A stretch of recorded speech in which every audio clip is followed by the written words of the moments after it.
On our special edition of the India Revival Mission, we'll be focusing today on Himachal Pradesh, which, remember, the total cases in the state has now been at 90 and 3 deaths have been recorded so far. We're joined by the Himachal Pradesh Chief Minister Jairam Thakur. Jairam Thakur ji, बहुत बहुत शुक्रिया हमसे बात करने के लिए, आपने अपना समय निकाला। सबसे पहले आपसे जानना चाहेंगे कि हिमाचल प्रदेश में कल ही हमने देखा कि 10 नए केसेस जो हैं हिमाचल प्रदेश में आए हैं। इसको देखते हुए स्टेट की स्ट्रैटेजी आगे क्या होगी? क्या आगे जाके आप कलर कोडिंग करेंगे, जो कि सेंटर ने कहा था कि अब स्टेट्स पे है कि वो किस तरीके से कलर कोडिंग करेंगे? जी, इस बात से हम भी सहमत हैं कि पिछले दिनों में हिमाचल प्रदेश में कुछ मामले बहुत तेजी से बढ़े हैं और उसकी बढ़ने की वजह सबसे बड़ी ये है कि जो हिमाचल के लोग जो दूसरे प्रदेशों में जहां कोरोना वायरस बहुत तेजी से फैला है और बहुत बड़ी मात्रा में फैला है, जिसमें महाराष्ट्र में मुंबई है, थाने है, पुणे है, दिल्ली है, गुजरात है, तो ऐसी जगह जो लोग फंसे हुए थे काफी अरसे से, काफी लंबे समय से, उन लोगों की ओर से इस बात के लिए बहुत जोर का आग्रह आ रहा था, वो हिमाचल आना चाहते हैं, अपने घर आना चाहते हैं। और ऐसी परिस्थिति में, ऐसे संकट के समय में उनको लाना भी बहुत आवश्यक था और हमने प्लान किया, हम उनको लेकर के आए हैं और बड़ी संख्या में हिमाचल प्रदेश में बाहर के प्रदेशों से ये लोग पहुंचे हैं और हम इनकी टेस्टिंग कर रहे हैं। तो जब टेस्टिंग कर रहे हैं तो स्वाभाविक रूप से उनका नंबर बहुत बढ़ रहा है और पिछले हम देख रहे हैं कि 10-12 दिनों में लगभग हमारे पास 50 से ज्यादा मामले जो है हमारे सामने जो है कोरोना वायरस के जो पॉजिटिव केसेस आए हैं। जबकि हिमाचल में एक स्थिति ऐसी बन गई थी, 1 तारीख तक हमारे पास हिमाचल प्रदेश में सिर्फ 1 मामला बचा था पॉजिटिव केस का। तो इसके लिए हमने स्ट्रेटजी बनाई है। एक तो हमने कैपेसिटी थोड़ा और ज्यादा इन्हांस की है, टेस्टिंग की हमने और ज्यादा फोकस होकर के ज्यादा नंबर बढ़ाने के लिए प्लान किया है। उसमें हमारी कैपेसिटी पहले 500 तक थी, अब हमने 1000 प्लस कर दिया उसको। और उसके साथ साथ में जितने भी लोग बाहर से आ रहे हैं उनको हम होम क्वारंटाइन करने के बजाय, खासतौर से जो रेड हॉट जोन से आ रहे हैं पर्टिकुलरली, उनको हम ऐसी जगह रख रहे हैं जहां इंस्टीट्यूशन क्वारंटीन की व्यवस्था की गई है।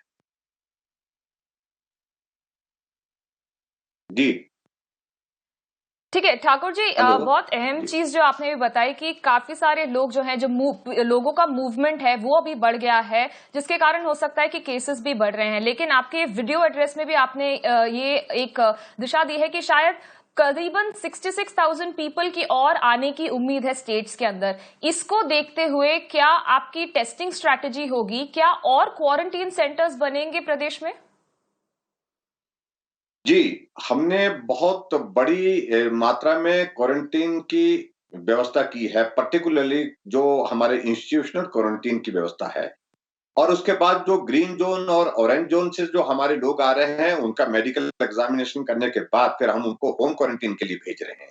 ये सारा नंबर जो हम बता रहे थे, जो आने वाला है हिमाचल प्रदेश में, बाहर के प्रदेशों से जो हिमाचल के रहने वाले हैं, ये सब लोग इंस्टीट्यूशन क्वारंटीन में नहीं जाएंगे। जो ऑरेंज जोन और पर्टिकुलरली जो ग्रीन जोन के होंगे, उनका टेस्ट किया जाएगा उनका भी, और उसमें भी रैंडमली हम उनका भी सैंपल ले रहे हैं। उसके साथ साथ में जो सिम्टोमेटिक थोड़ा सा लग रहा है, उसका कोविड का टेस्ट कर रहे हैं।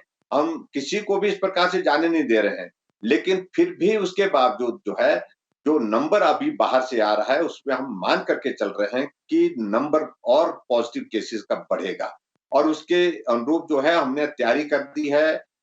हॉस्पिटल में उनको अगर पॉजिटिव केस ज्यादा आते हैं तो उसमें उनको हॉस्पिटलाइज करना पड़ेगा और स्वाभाविक रूप से आइसोलेशन में रखना पड़ेगा, उनका ट्रीटमेंट का प्रोसेस होगा।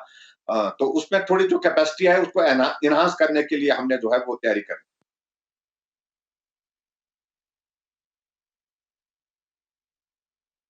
ठाकुर जी, माइग्रेंट्स की अगर हम बात करें तो आप देख रहे हैं कि कई सारे जगहों पे जो माइग्रेंट्स की जो क्राइसिस है वो बहुत ही हार्ट ब्रेकिंग है। हमने जितने भी सुने हैं लोगों से, किस तरीके से वो लोग लाइन में लगे हैं, उनको ट्रेन्स नहीं मिल रही है, बसेस नहीं मिल रही है। हिमाचल प्रदेश की अगर हम बात करें तो माइग्रेंट्स की स्थिति उधर पे कैसी है?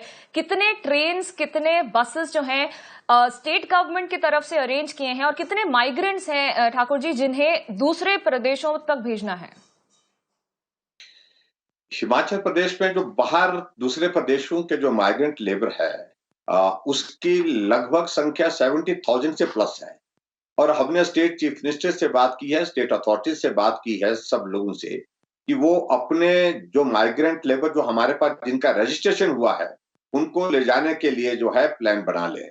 कुछ जगह से प्लान आया है, कुछ जगह से अभी तक आया नहीं है, और हम कोशिश कर रहे हैं कि जल्दी ये प्लान बन करके वो जो लोग हैं उन लोगों को उनके घरों तक, उनके परिवार तक पहुंचाने की हम व्यवस्था करें।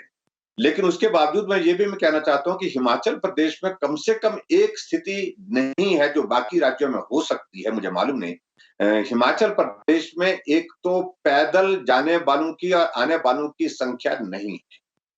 हमने एक जगह रखा हुआ उनको, और उसके बाद कोई भी माइग्रेंट लेबर जो है बिना खाने के, जो है बिना भोजन के नहीं है। हर एक आदमी के लिए खाने का इंतजाम किया है, चाहे वो कहीं भी रखे हैं, हमने कहीं भी रुके हैं वो लोग। और उनसे हम बार-बार इस बात के लिए आग्रह किया है कि पैदल मत जाइए, पैदल जाने की बात मत कहिए। हम आपको जो भी आपके स्टेट के साथ जो कोऑर्डिनेट करके जो ट्रांसपोर्टेशन की व्यवस्था होगी, उस व्यवस्था के अनुसार जो है आपको अपने प्रदेशों में आपको भेजेंगे। और कुछ जगह मैंने नीतीश कुमार जी से बात की है कल, मैंने योगी जी से बात की है, हरियाणा के चीफ मिनिस्टर से हमारी बात हुई है, उत्तराखंड के चीफ मिनिस्टर से बात हुई है, और बहुत सारे चीफ मिनिस्टर से दिल्ली में की है हमने बात। तो बहुत सारे लोग जो जाना चाहते हैं, खास तौर से यूपी और बिहार का माइग्रेंट लेबर का नंबर हिमाचल प्रदेश में ज्यादा, लेकिन सबकी स्थिति ऐसी नहीं है। किसी को कोई परेशानी, वो इंतजार कर रहे हैं सिर्फ इतना ही कि वो चाहते हैं कि ट्रेन आ जाए या बसों का अरेंजमेंट जो होना है, जो भी हो, लेकिन उसके बाद ही वो जाए।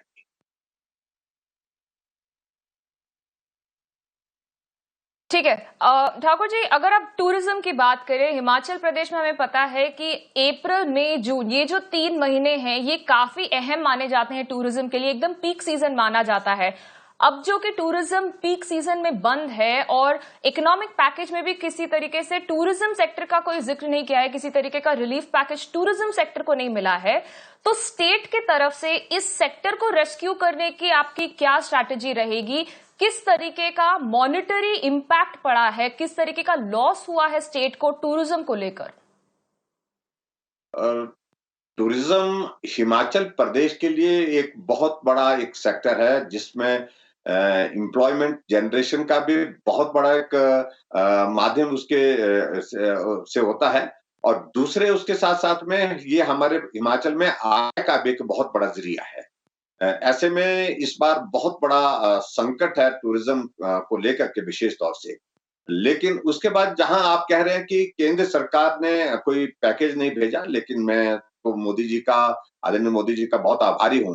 जो टूरिज्म का ये हमारा सेक्टर आता है हिमाचल प्रदेश का, ये एमएसएमई के सेक्टर के साथ ही आ जाता है। जो हमारे हिमाचल प्रदेश में जो 98% जो है वो सेक्टर, जो हमारा इंडस्ट्री, छोटे जो लघु उद्योग जिनको बोलते हैं हम, स्मॉल इंडस्ट्रीज हैं, वो एमएसएमई के सेक्टर में आते हैं। टूरिज्म भी उसमें ही आता है। तो बहुत बड़ी मदद इसमें प्रधानमंत्री जी ने दी है एमएसएमई को पूरे देश भर में। इस पैकेज के जो 20 लाख करोड़ रुपए का जो पैकेज देश के लिए दिया है, इसके माध्यम से मदद जो है मिली तो है, लेकिन फिर भी आपकी बात सही है कि टूरिज्म को खड़ा करना ये सरल नहीं रह गया, कठिन हो गया, लंबा वक्त लगेगा, क्योंकि पूरे देश भर से, पूरी दुनिया भर से जो टूरिस्ट हिमाचल आता था, ऐसे संकट के दौर में उनका आना अभी तक मुझे लगता नहीं है कि इतना जल्दी हो पाएगा। ठीक है, तो टूरिज्म एक ऐसा सेक्टर है जो कि एक कंसर्न तो रहेगा, पर आपके तरफ से सारे एफर्ट्स हैं ताकि इस सेक्टर को दोबारा खड़ा किया जाए, क्योंकि ये सबसे अहम सेक्टर है जो स्टेट के लिए सबसे इम्पोर्टेंट है। जयराम ठाकुर जी, बहुत बहुत शुक्रिया हमसे बात करने के लिए। आपने अपना समय निकाला और हमसे बात किया इस पूरे सिचुएशन को लेकर, स्टेट कहाँ पे क्या कर रहा है, किस तरीके से वो आप लोगों तक मदद पहुंचा रहे हैं। बहुत बहुत शुक्रिया ठाकुर जी हमसे बात करने के लिए। Thank you please, thank you.